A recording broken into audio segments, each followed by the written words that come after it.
What does gutsy mean to you, my friend? I love this question. Gutsy means being willing to do things even when you know you're going to disappoint someone else because you're not willing to disappoint yourself. Welcome to the Gutsy Podcast, the show where you learn how to own what you actually want and shift the mind junk that's been holding you back.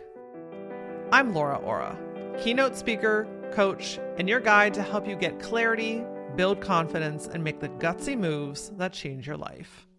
Each week, I'm going to help you simplify things by teaching you how to get out of your head while stepping into action. This way you can achieve all those life shifts that you've been overthinking. Your desire, that drives you. But gutsy, that's what gets it done.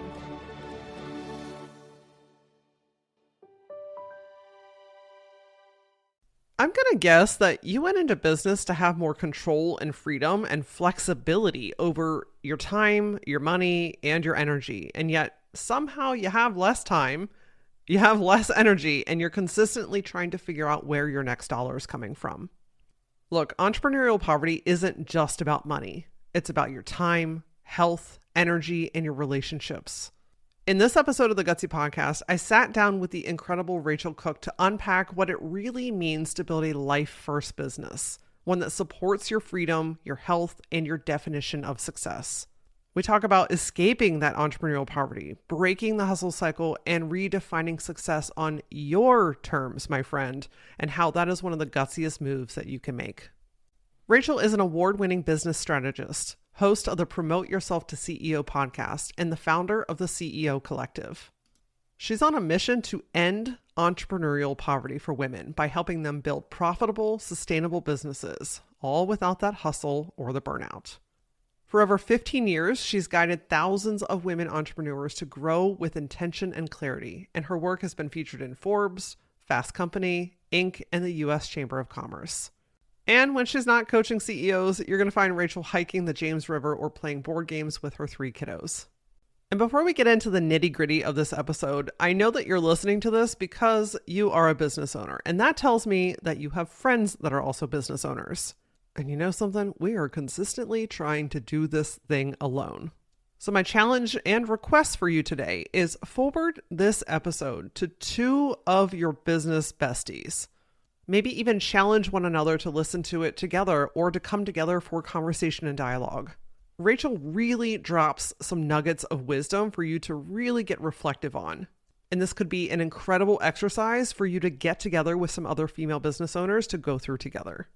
All right, my friend, get ready for a breath of fresh air, a renewed sense of purpose, and permission to do this life your own way. Let's get into it. Hello, Racheal. Welcome to the Gutsy Podcast. Thanks so much for having me, Laura. It's been a long time coming, but I'm excited to be here. It has. Yeah, Racheal has played the long game. She applied for the show almost a year ago to the date, and here we are. So you just never know. And we were just chit-chatting a little bit about how business is the long game, right? Like you got to plant the seeds and water the seeds, and ultimately the right things grow. And here we are. That's right. And here we are, 17, 18 years after starting. That's kind of unheard of for a lot of small businesses. They don't make it that long. So I'm excited to dive into this conversation because I think we've both been through a lot of phases of life and business along the way. Yeah, you are listening to 2 what I might call legacy business owners here. 17 years and 18 years in business. I mean, wow. We have also seen a lot of shifts in the market, in technology, social media. Like Instagram was not a thing when we started our businesses. Facebook wasn't really a thing. No, it really wasn't. It was still kind of a college networking, Literally. Just kind of starting out type of deal. Exactly. But it's amazing what you learn like about how to take advantage of things that come up on the scene and how you can ride that wave, but also not be too attached to it because things are always going to change. Always. There is your key point learning number 1 today, my friend. So we're talking about entrepreneurial poverty. It's this sticky place, right? Where you're like working and you're grinding, you're doing all the things, but your bank account is not reflecting the amount of work that you're putting out. And I can't help but wonder if you have been in this place as well, and if you would tell us a little bit about your story. Oh my goodness. I have been in this place, and I'll say there's a couple things when I define entrepreneurial poverty beyond just money. Because for women entrepreneurs, especially, which is who I work with, women entrepreneurs face entrepreneurial poverty at a much higher rate than men. In general, we tend to price ourselves about 28% lower than our male counterparts in the same industries and the same fields. And this really hit me when I started digging into the research about women in small business. And I discovered only 12% break $100,000 a year in gross revenue, top line revenue. Wow. That's not counting our expenses. That's not counting our taxes. That's not counting, everything else that goes into running a business. So if you start looking at that, it's like, okay, well, maybe 15 years ago, 20 years ago, somebody could live off of 50, 60 grand a year. But right now, like, let's be honest, most people can't live on less than six-figure salary. So we need to really examine what's happening in the women's business space. And it's the entrepreneurial poverty of not just money. When they're not making enough, they don't have the resources they need to grow, and they don't have the resources they need to support them. And so they're doing all the things all the time, which means now they have the entrepreneurial poverty of time and money and energy. Like, they're doing it all. So if you look at their hourly rate effectively for how many hours they're working, they would be better off going to get a $15 an hour job at Starbucks or something. And that's a real problem because most women entrepreneurs started a business because we want freedom and flexibility. Yes, those are the top two reasons that we start businesses, because let's face it, the world requires us to also be the caregivers and the people that keep life moving. But then we're looking at, we want financial independence. Well, how do you create financial independence for yourself if your business isn't allowing you to pay yourself a six-figure salary? How do you create financial independence if you don't have the resources to not only have that six-figure salary, but do things like set away for retirement? Make sure you're actually growing your own personal wealth. These are things that over the years, I was what, 28 when I started my business.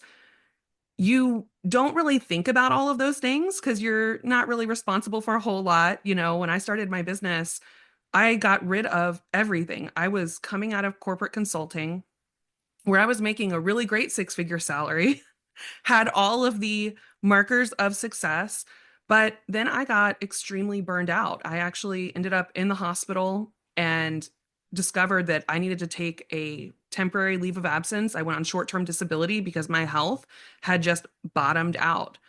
And then I got a diagnosis of chronic pain and fatigue. And I realized I couldn't go back to that corporate grind. I couldn't go back to a consulting job where I was on the road 5 or 6 days a week, working 80 hours a week. It wasn't possible. But it was that moment that I realized there was an opportunity for me, because I ended up on a yoga mat crying, as you do. Like as one does. As you do. And my yoga teacher literally goes, I know you don't want to go back to that, but could you help me here with my studio and help me figure out how to turn this around? I don't know how much longer I can keep this going. And for me, that was a light bulb moment that went off, because while I was working with what would be considered small business in my consulting career, those were small businesses that were multi-million dollar small businesses with like 50 to 200 people, employees. That is radically different than owner operated, what we would maybe call micro business now, where the only employee is really the business owner, and maybe one or two more people. So I realized then that was an opportunity I could step through and that I could build a whole career around. And that's what I've been able to do. But it started with me completely crashing out because of the corporate grind. And when I started my business, I knew right away I couldn't do the same things. And that was the big mistake I made first, was I just took the same bad habits and started doing those in my own business. And I think this happens for a lot of people when they're making that transition. They're like, well, I've got to sit down at my desk at 8 and stay there until, 7 or 8 o'clock at night, because that's what I did before. I can't take a break because that's not okay. I can't even take lunch. I have to sit here at the desk and just grind it out. And I realized my body physically couldn't do it. So I had to radically reevaluate how I was going to be a small business owner. And then on top of it, about 6 months after I started my business, I got pregnant unexpectedly. And then I found out I was having twins. Oh, So, okay. So, just a couple things.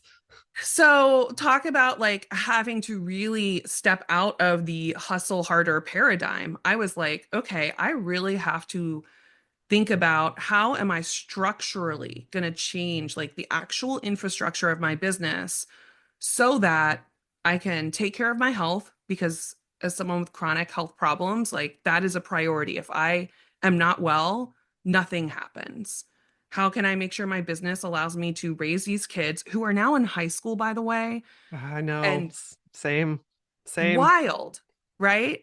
Like I look back and I'm like, how, good thing I don't know what I know now because I would have never taken that big of a leap and then, got pregnant and didn't go back. But I realized I had to completely change the whole paradigm and that most of the advice out there was in the hustle harder paradigm.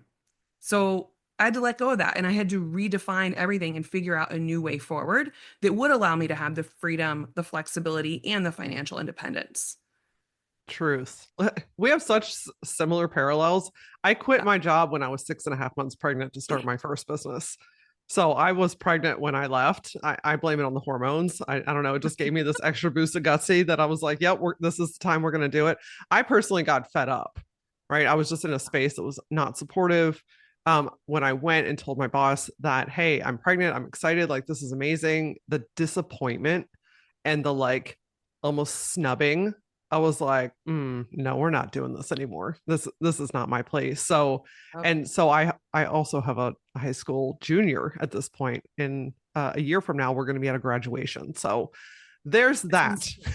That's a It's conversation for another day. crazy. But I think that you brought up a really good point that I'd like to dig a little bit more into is that a lot of women, when they leave the corporate world or their existing careers and they start businesses, they bring those same habits over.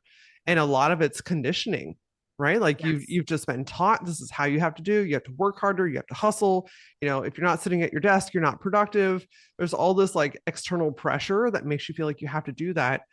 What do you recommend on how to start breaking some of those habits or even recognizing what those habits are in the first place so that you don't repeat the same thing in your own Yeah. climate? I mean, before we even get to the habits, I think the first thing is you have to redefine what success actually means to you. And when I'm helping my clients through this, I actually have a whole process I take them through because revenue is a terrible metric of success if it's the only metric of success. And that's the problem with hustle culture in general is that it has made revenue the ultimate metric and not profit. It's made revenue the ultimate metric of success. So I go through 5 different elements of how do you define success for yourself before we even get into like what does that business actually look like? What do your habits need to look like? I'm always looking at first like what is the life and the lifestyle you actually want? So when I got started, I, was going to be a new mom to newborn twins. So imagine you're like starting a business, you kind of feel like you're drowning, and then somebody goes, here's 2 babies, keep these guys alive and keep building your business. But I knew that for me, I wanted to be a very hands-on mom. I wanted to spend that time with them. It was really, really important to me. So the life and lifestyle I wanted then was very much, okay, how can I make this happen in about 20 to 25 hours a week? That is the capacity I actually have right now that feels good. That is me having my husband, who is a seventh grade English teacher, being my main support in other childcare provider. And it's so funny because I didn't know that that was going to be long term, how many hours I would work, all these years later. But I really don't work more than 20, 25 hours a week. Having that container is so powerful because it really helps you decide what is a yes and what is a no. If you know your non negotiables, that is a game changer, but you have to be willing to stick to them. You have to be willing to say, like, no, I'm not available these hours. I'm only available at the time my husband was teaching. So he'd get home at 3 o'clock, and I would only be able to really take calls from like 3 o'clock to 5 o'clock Eastern time. And that was a huge asset, actually. A lot of people would think, well, that's terrible. No, it was great because it forced me to stay super, super focused. So I think about life and lifestyle first, right? What are the hours you want to work? What kind of work do you actually want to be doing? Who do you want to be spending your time with? I knew also if I only had 20, 25 hours a week, I didn't have time to waste. I had to be really, really focused. That impacted the packages I put together for how I was offering consulting and coaching. That informed the tasks I said yes to. I didn't do all the things. I got really, really focused on, okay, what's going to move the needle? What's going to bring me clients? If it doesn't bring me clients, we're cutting it out. It's not required. So that's a huge thing to help you get clear is what do you want your life and your lifestyle to look like? Another piece for me is always got to be what is your health and well-being definition of success? Because again, you and I have been in this for a long time. We have been in this for 17, 18 years. We both know that if you don't take care of yourself and you keep pushing past that point where your body is saying you need a break, it will force you to take a break. Yep, every time. And in my case, I've had flare ups where I can't get out of bed for a month at a time. So for me, health and wellness is something I really have to have a clear definition of success for. It means I've got to prioritize taking breaks. It means I've got to prioritize my downtime and not engaging in fake rest, which women are really good at doing. We love to say, oh, I'm resting, but really we're puttering around, like doing a million other things. Or instead of enjoying time off with our family, we're like checking Instagram and, responding to emails. No, you actually need to prioritize giving yourself a real break. Um, and that is something that's hugely important. If you have other health and wellness goals, for me, it's never about, I want to be very clear, it's never about diet culture, weight loss. It's always about energy management. Do I have the energy and focus and mental clarity that I need to do the work that I want to do? Then I want to look at my relationships. Like, what does your definition of success look like in your relationships? And this is huge because, especially as women, we go through a lot of stages of life. It feels like when you have kids, every 3 or 4 years, you're in a new stage. And so those relationship requirements for success change a little bit. Like when the kids were little, I wanted to be the primary caregiver and really be hands on. Well, now they're in high school. They, send me crazy text messages, but let's be honest, they don't really talk to me about anything until 10 o'clock at night when they want to now show up and I'm already in bed and they're like, Mom, now I want to tell you everything that happened. Yes. Right. But for me, that's part of my definition of success is if that's where they need me right now, then okay, how do I make sure I'm taking care of myself so I'm ready when they want to do that? Or how am I prioritizing one-on-one time with them? Like this coming weekend, I'm taking my daughter and like 10 of her friends to a movie they all really, really want to see. So it's how do those relationships need to look? Why that matters again is because it helps you understand what's a yes and what's a no. When my kids were super little, I wasn't traveling to go to events. I wasn't speaking everywhere. I literally was breastfeeding twins for 18 straight months. Like you can't go anywhere. But when they're older and suddenly they get into school, you remember that feeling of like all your kids are finally in school and you're like, "Oh my God, look at all this extra like bandwidth I have, all this time I have." It's crazy because it changes your perspective. So it changes so much about your business. Like right now, one of the biggest things I've implemented in my business is we shut down for 2 weeks at the end of the year and 2 weeks in the middle of the year. So that not only can I have that dedicated family time, but also everyone in my team can have that dedicated time to do whatever they want with. And that's the beginning of having a real life first business. Then I'm also looking at what does your creativity look like? And I think this is especially important for small business owners. And it's so opposite of hustle culture because hustle culture tells us if you have a hobby, you should monetize that hobby and make something out of it and make another business. And this is how we end up with people who don't enjoy anything anymore because every time they start doing something for fun or for pleasure, then they start going, well, I need to turn this into an Etsy site or I need to blow this thing up. No, just what do you do for your own creativity?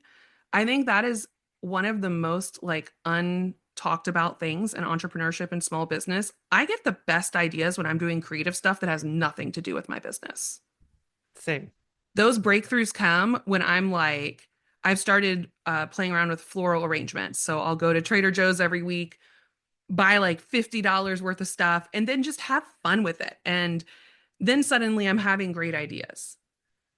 Or I'll start painting something with my kids and then I have great idea. Or I'm gardening and I'll have these great ideas. You need a creative outlet. Everybody needs a creative outlet. It doesn't matter what it is. It doesn't have to be good. It doesn't have to be perfect.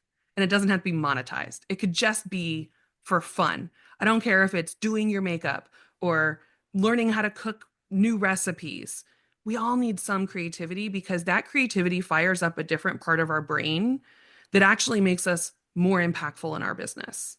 It helps your brain find new connections that you can't find if you're just grinding it out. Grinding it out is like a creativity killer in your business. So if you're feeling stuck in your business, go do something else that is going to get things flowing again. And then the final piece, I think, really is that spirituality and connection to self, connection to source, connection to God, universe, whatever you want to call it. Like, what is the definition of success there?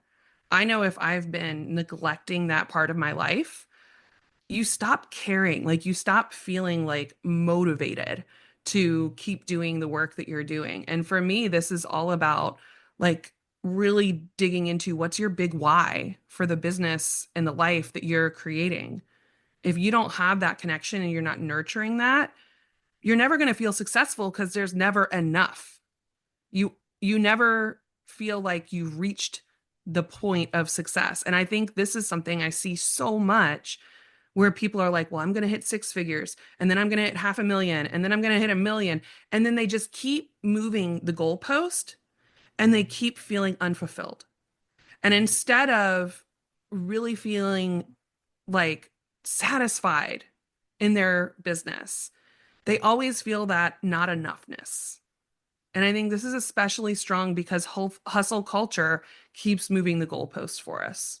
It keeps telling us unless you are making millions of dollars and have all of these things, you're not successful. I'm like, I talk to my clients and have conversations with them and hear about what our work together has done for them and how it's changed their business, how it's changed their lives, how it's opened up new things for them. And that just reaffirms to me that I've got a big enough business. It's big enough for me to reach my goals. I don't have to just keep pushing harder and harder and harder until the day I finally drop dead because I burned myself out.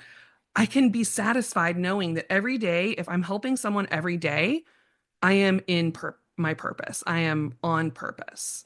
So I want everyone to think about those things before you even look at what is the business model or what is the habits you need. Because if you don't have clarity on those things, you don't have really the container built. And I think you need the container built. You need clarity on what actually matters the most to you, or else you're going to say yes to everything and be constantly in that hustle, striving, not enoughness. So true. And I think a lot of us go into business the other way. Yes. Like we end up figuring these things out on the back end or having to kind of go back and be retrospective and refigure these things out. Because I think a lot of the learning is in doing something, trying something and realizing like, nope, that's not for me. That's not for me. But if you don't have, to your point, if you don't have that defined, if you don't know what success looks and feels like for you, and that goalpost is forever moving, and the world's telling you that you need to have seven streams of income, you're never going to feel like you're doing enough. And that's going to continue to burn you out. It's going to continue to siphon your time and your energy and your money, right? Like Oh my God. it's all interconnected.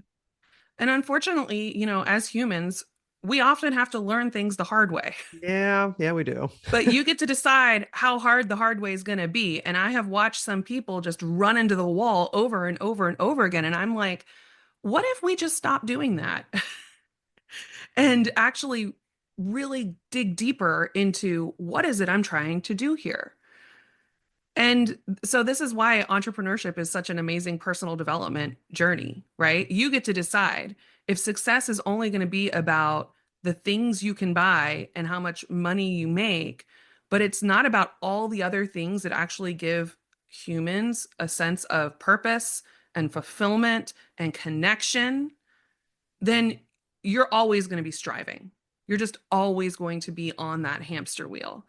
And at the end of the day, I mean, go talk to people who have been in business forever, and you'll hear so many people who are like, I wish I would have spent more time with my kids and not this is the stuff I think about all the time. Both my parents are entrepreneurs. My grandparents were entrepreneurs. My great grandparents were entrepreneurs. Everybody has run a business in my family. And the ones who I go and talk to when they're in their 70s and 80s have always been like, man, I wish I didn't have to hustle so hard back then because I really missed out on my kids growing up. I wish I didn't have to do this so much because now I don't really have the relationship I wanted with my family. I feel really lonely now Hmm. because I retired and the only people around me are my employees. And I'm like, that doesn't sound great to me. And I think that's the path a lot of people have put themselves on, where they're spending more time with people who aren't their loved ones, or they're spending more time chasing after something, and then they can never really enjoy their life. I just find that really sad. It's heartbreaking, because we don't Yeah. go into business to self-isolate and be miserable. But that's where a lot of people end up. And how much do we hear that it's lonely at the top? Yeah. And I think this is where, you know, you watch people's careers unfold, especially now. I mean, we've been able to watch so many people skyrocket online, right? And it's so funny because I love watching people and observing people and thinking about human behavior and like why we make the decisions we do. But I've watched so many people who like blow up seemingly overnight and then they disappear. Yeah. And it's so many people who are like, yeah, I built the seven-figure business and then I decided I freaking hated it. One thing that I know for certain as an entrepreneur and as a woman is that your brain goes all over the place. And when you get a really cool idea that you start to pour yourself into, you often get to this place where you talk yourself out of it. You overthink it, you overcomplicate things. And then inevitably, you stop, you wonder, you ponder, and then you beat yourself up for not being good enough. So why don't we break that cycle together, okay? Because you've got incredible ideas that are just waiting for you to birth life into. And the best way to do this is to learn how to get out of your own way. How do you catch those negative thoughts in the moment and transmute them into something that actually works for you instead of against you? If you go to lauraora.com/foundations, the link's also in the show notes. I'm going to send you 5 free audios teaching you how to catch and shift those thoughts in the moment. This is the process that has helped thousands of women go from hesitating and resisting what they want to actually taking action and having it. If you're done fighting yourself and you're ready to make some gutsy moves, my friend, this is your next step. Curious, a question coming up for me right now that Sure. I'd like to bounce off of you. Do you think that fear of success is a real thing, right? Very much a real thing. Yes. Do you think that there is a subconscious resistance around success because of that phrase or that concept of it's lonely at the top? Meaning, if I become successful, therefore I am alone. Yes, I definitely see that. I think especially for women, there's actually some really interesting research that I heard from the former CEO, Kristen Cavallo of the Martin Agency, which is a huge marketing agency based here in Richmond, Virginia. And I went to a talk she gave about being a woman CEO of a big marketing agency, and she shared that there's research out there that says women are more frustrated that if they get higher levels of education, they're likely to hold themselves back because their husbands don't want them to make more than they do. Hmm.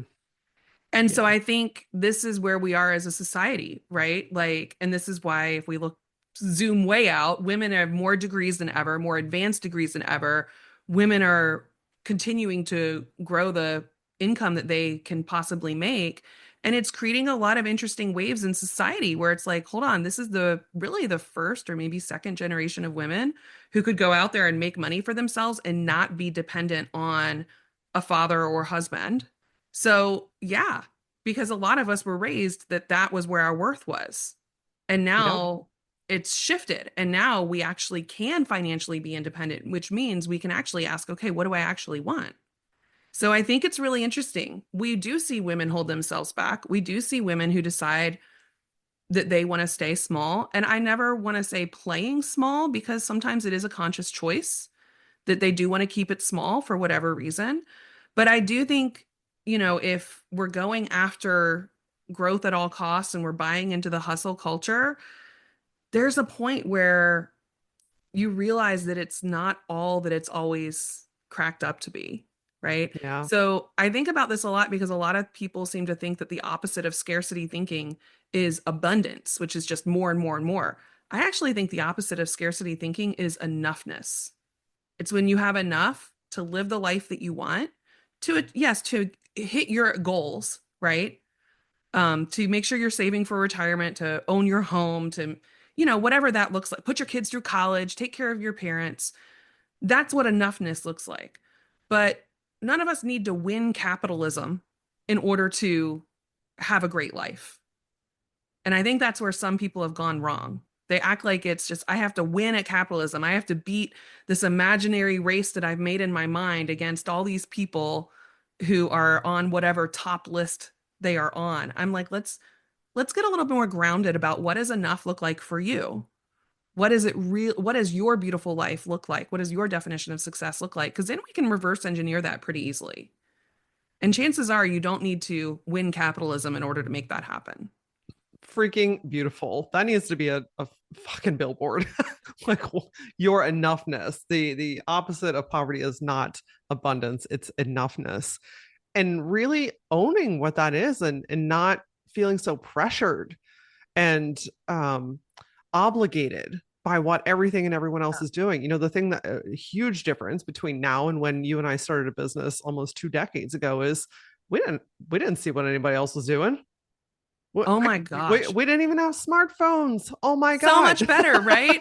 Like we had very little way to compare unless we were in Yeah. in person with people.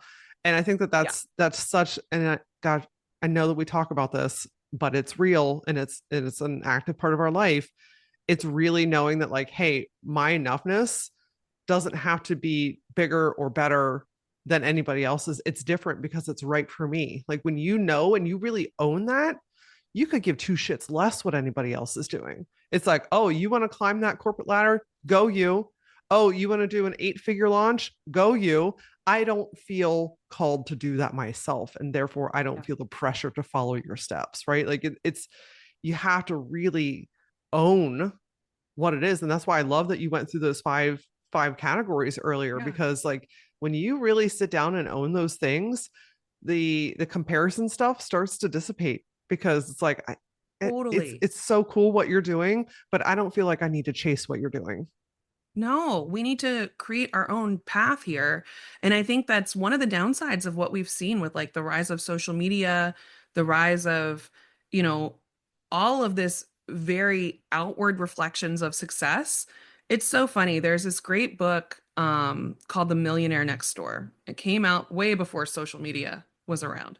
But it was all about there are so many people who are quietly building incredibly successful businesses and they live very modest lifestyles. They're not going out and spending on, you know, BMWs or Ferraris. They literally have a 10-year-old paid off Toyota in their car or in their driveway. They're not wearing all the flashy logoed designer anything. They're very, very quiet in how they are building their businesses and building their lives. But that's what I remember growing up. I remember growing up because my dad was in insurance. We knew everybody who was a small business owner in the town I grew up in. And there were millionaires who owned the local pizza shop, who owned an HVAC company, who, were watermen. Like these are people who you would look at their lifestyle and think they can't be doing that much. But I'm like, you don't understand. That guy's driving a 20-year-old busted up pickup truck. He is so wealthy and you Yeah. don't even know. But it's this whole thing that I think online has really kind of bastardized for a lot of people. And in a lot of ways, it makes me really sad because I find that it creates this feeling of like, you've always got to be keeping up with everybody else in order to feel like you're doing something. And that's just not how we get out of entrepreneurial poverty. You can't spend your way out of entrepreneurial poverty trying to show off. But that's Yeah. exactly what a lot of people try to do. They're Yeah. like, if only and maybe you've seen this. This used to drive me crazy. I would see all the people go to, invest in this high-end mastermind, and the mastermind would be like, you need to have a new photo shoot. And suddenly we'd see a wave of people with designer clothes that they got off rent the runway in a beautiful multi-million dollar house that they rented from Airbnb. And, all these things to show off how successful they were, but it wasn't real. They're showing off their car that was leased, and they always, always are paying a ton. And I'm sitting here going, that is not how we get out of entrepreneurial poverty. Nope.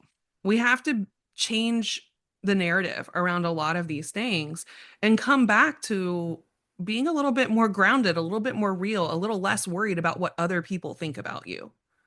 I saw a quote once that said, if no one ever saw what you're about to purchase, would you still buy it? Great question. And I was like, because how many times do we purchase things or think that we need something, a tangible physical object, in order to prove our success to the public? Yeah. Like, this is a benchmark. Now I have this type of bag or this type of clothes or this type of car or this type of home. Like, oh, look at this, I have achieved it. It's not to say that you can't have those things. If that's important to you and like that's really part of like your story, then own it, right? But it's when we fall into these traps of having to prove ourselves that, hey, I've met this benchmark and now I'm worthy. Now you can come to me, right? Now I've achieved this. Most people don't care. They really don't care.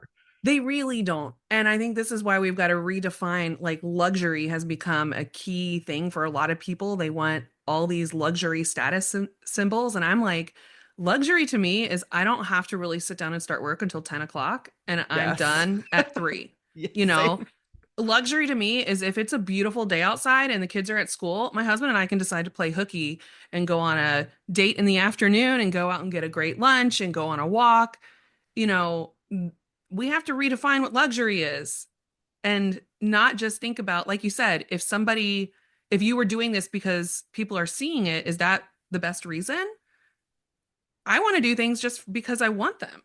Right. And it's not saying you can't have those things. It's so funny. A friend of mine posted, a question. It was like, what was the last thing you spent like $500 on that just seems so silly, but you absolutely loved it? And I'm like, I bought perfume and body wash and deodorant all in a line that I never would have spent before because it just seemed like kind of a little frivolous. But I tell you what, nothing makes me happier Yeah. than using the Fleur body wash with the body oil and then layering on the lotion and then having the perfume and then having like everything together. That to me feels very luxurious. No one's ever going to see it, Yeah. but it's just for my personal enjoyment. It's your personal fulfillment. Yeah, That's what adds flavor to your life. It gives you that extra personal boost. It adds value to you and totally. it's not for anyone else other than you. And I think that that's the key. Like, what is it that you want and need for you, whether somebody else sees it or not? Yeah. I'm 100% with you. Like, luxury to me is my boys and I being able to go to New York City for the weekend and try out some great fun new restaurant, right? Luxury to me is that I don't have to start at 8 a.m. I also start usually around 10 a.m. My Yeah. mornings, one thing when I sold my branding agency and went into full-time speaking and coaching, there were some habits that needed to be broke. Okay. And one of them, I'm like, what do I really want in this next chapter? I'm only going to do this my way this time. And one of those things was white space. Yes. Slow mornings. I am not a morning person.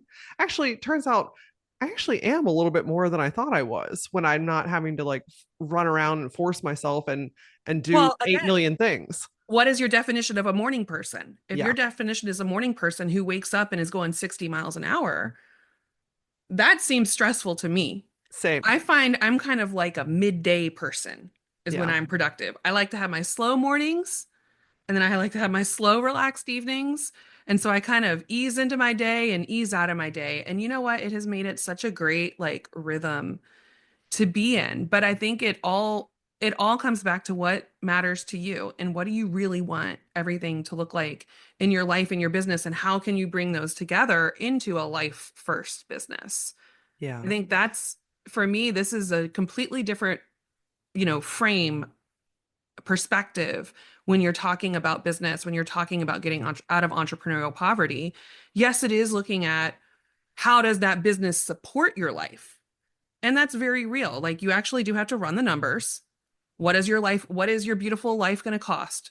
What is your lifestyle going to cost? What are these trips with your kids going to cost? All of those things.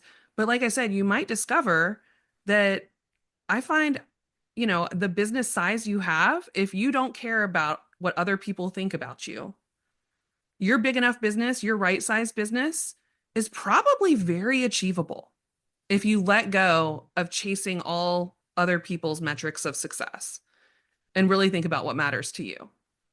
So true.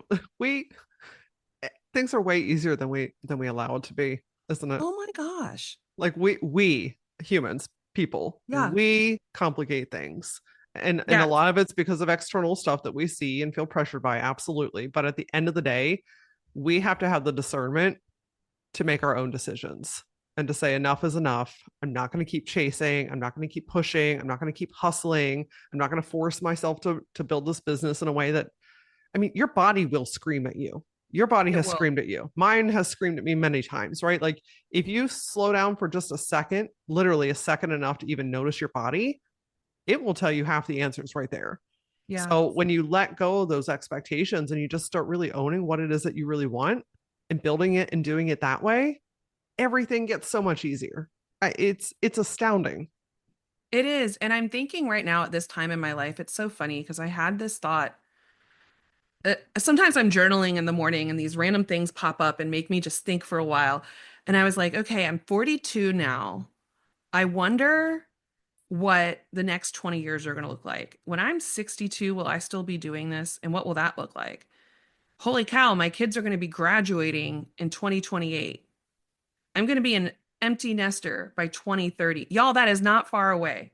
What is that going to look like? Is that Yeah. going to change how I do what I do or the way I do things? And so I'm having all these thoughts to myself, and I'm like, you know, I don't need to go blow it out of the water or anything crazy because I can just kind of keep going at the pace that I'm going, which feels sustainable for me. It's putting aside enough to make sure that one day I can retire, and I will have a business that I could sell if I wanted to down the road. And these are the things I'm thinking of now. I think there's something interesting about getting into your 40s and later, you start to really think like, oh, I'm actually like at the prime right now.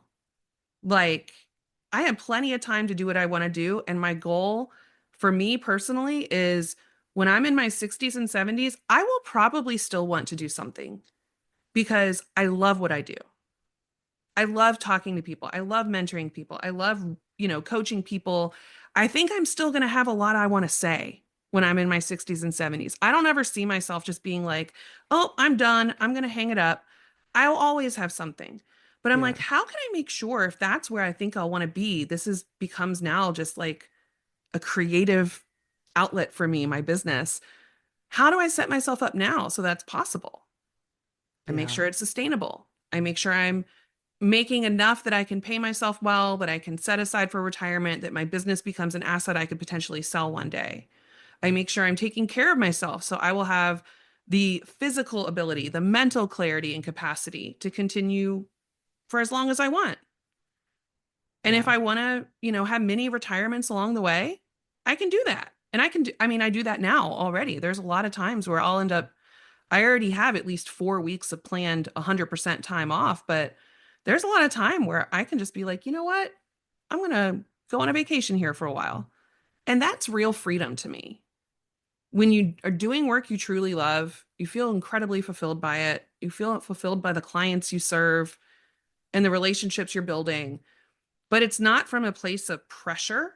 It's not from a place of, that hustle and that striving. Instead, it's just from a place of alignment Yeah.